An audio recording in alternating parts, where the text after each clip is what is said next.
Hello friends and welcome to this video. Friends, today I will show you how to activate Sparkasse debit card. So guys, if you have a new card and you want to activate your debit card, the first option open your account. From here guys, you see the option to log in. After that guys, all you have to do after logging your account, you see this option. Click on this setting icons. I like the setting from here and click this cheap tans. This is phrase icons, and then if you have more than Sparkasse cards, you have two options from here. Choose any debit card or credit card you want to activate. Debit card, and from here, in case you have just only one card, click right here is this icon.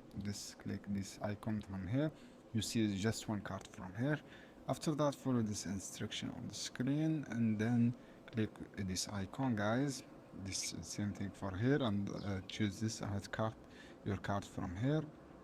This is on the ITC guys, and then you have you now configure your new Sparkasse your card. This option, you have this option guys, as you can see here.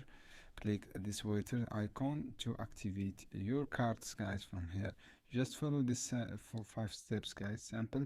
This is on case you have more than Sparkasse EN card, and choose the card from here, and if you have only one card, click this and follow the instructions to activate your card. This is how you can do guys. I hope this video helpful for you. See you on another video soon.